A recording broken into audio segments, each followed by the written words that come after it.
क्या वजीरेक्स दिवालिया होने की कगार पर है? भारत में अग्रणी क्रिप्टो करेंसी एक्सचेंजों में से एक वजीरेक्स अब एक बड़े साइबर हमले के कारण सुर्खियों में है, जिसने इसके भविष्य को खतरे में डाल दिया है। भारत के क्रिप्टो बाजार में एक प्रमुख खिलाड़ी होने के नाते वजीरेक्स ने उल्लंघन के बाद निकासी रोक दी है, जिसने अब लोगों को इसकी वित्तीय स्थिरता के बारे में चिंतित कर दिया है। स्थिति भयानक है और नुकसान की गणना 230 मिलियन अमेरिकी डॉलर तक की गई है। अगर वजीरेक्स पतन के कगार पर है तो यह सवाल उठता है। ये लेख साइबर हमले की बारीकियों, क्रिप्टो बाजार पर पड़ने वाले प्रभावों और ब्लॉकचेन सुरक्षा पर समग्र प्रभाव पर ध्यान केंद्रित करेगा। साइबर हमला और उसके परिणाम। 18 जुलाई को वजीरेक्स में एक गंभीर सुरक्षा उल्लंघन हुआ था, जिसके कारण इसके प्लेटफॉर्म से निकासी को निलंबित कर दिया गया था। हैक को अप्रत्याशित घटना के रूप में रिपोर्ट करते हुए खुद को इंडिया का बिटकॉइन एक्सचेंज कहने वाली कंपनी ने स्वीकार किया कि घुसपैठ पर उनका कोई नियंत्रण नहीं था। एक्स पहले ट्विटर पर सार्वजनिक किए गए एक बयान में दावा किया गया है कि हैक के परिणामस्वरूप 230 मिलियन अमेरिकी डॉलर का नुकसान हुआ। यह विशेष रूप से चिंताजनक है क्योंकि जून तक वजीरेक्स ने 500 मिलियन अमेरिकी डॉलर से अधिक के भंडार का दावा किया था, जिसका अर्थ है कि जो राशि ली गई थी वह उसके भंडार का लगभग आधा हिस्सा थी। लेन देन के विवरण और लिमिनल के इंटरफेस द्वारा दिखाए गए डेटा के बीच एक बेमेल था, जिसके कारण साइबर हमला हुआ।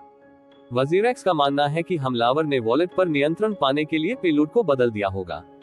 हाल की यादों में सबसे बड़े उल्लंघनों में से एक यह उल्लेखनीय है और क्रिप्टो करेंसी एक्सचेंजों की सुरक्षा में बड़ी कमजोरियों को उजागर करता है। चोरी की गई संपत्ति और बाजार पर प्रभाव। लुकाचेन रिपोर्ट में चोरी की गई संपत्तियों का वर्णन किया गया है, जो चोरी की सीमा को दर्शाता है। 5.43 बिलियन शिप टोकन, 15,200 से अधिक Ethereum token, 20.5 million Matic token, 640 billion Pepe token, 5.79 million USDT और 135 मिलियन गाला टोकन उन सिक्कों में शामिल थे जिन्हें चुराया गया था। वजीरेक्स इस भारी नुकसान से प्रभावित होने वाली एकमात्र इकाई नहीं है, पूरा क्रिप्टोकरेंसी बाजार भी प्रभावित है। वजीरेक्स के दो मुख्य प्रतिस्पर्धी कॉइनस्विच और कॉइनडीसीएक्स ने अपने उपयोगकर्ताओं को गारंटी दी है कि उनका पैसा सुरक्षित है। कॉइनस्विच के आशीष सिंघल और कॉइनडीसीएक्स के CEO सुमित गुप्ता दोनों ने अपने सिस्टम की सुरक्षा पर जोर दिया है और संभावित बाजार अशांति के मद्देनजर सावधानी बरतने का आग्रह किया है। जांच और भविष्य की संभावनाएं। हमले के जांचकर्ताओं ने निर्धारित किया है कि उत्तर कोरिया के हैकर्स इसके लिए जिम्मेदार हैं। ब्लॉकचेन के विशेषज्ञों जैसे कि एलिप्टिक की रिपोर्ट के अनुसार यह उल्लंघन एक लीक हुई निजी कुंजी के माध्यम से किया गया था, जिसने एक बहु हस्ताक्षर वॉलेट खोला था।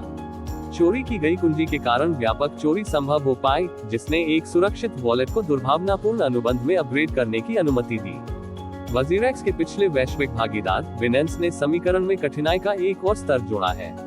2022 में दोनों व्यवसायों के बीच एक सुप्रसिद्ध विवाद के बाद बाइनेंस ने 2023 की शुरुआत में औपचारिक रूप से वजीरेक्स के साथ अपने संबंध तोड़ लिए। वजीरेक्स के पुनर्प्राप्ति प्रयासों को इस तथ्य से और अधिक कठिन बना दिया गया है कि अब इसे इस विभाजन के बाद स्थिति को अपने दम पर संभालना होगा। निष्कर्ष। हाल ही में हुए साइबर हमले के कारण क्रिप्टो करेंसी एक्सचेंज वजीरेक्स विशेष रूप से उजागर हुआ है, जिसने इसके संभावित दिवालियापन के बारे में चिंताएं पैदा की है। वजीरेक्स का भविष्य अनिश्चित बना हुआ है क्योंकि इसके भंडार का एक बड़ा हिस्सा चोरी हो गया है और इस घटना की अभी भी जांच चल रही है। यह मामला क्रिप्टो करेंसी एक्सचेंजों की सुरक्षा में कमजोरियों और इसके साथ ही ब्लॉकचेन और सामान्य रूप से मुद्रा की तकनीक के व्यापक परिणामों को इंगित करता है।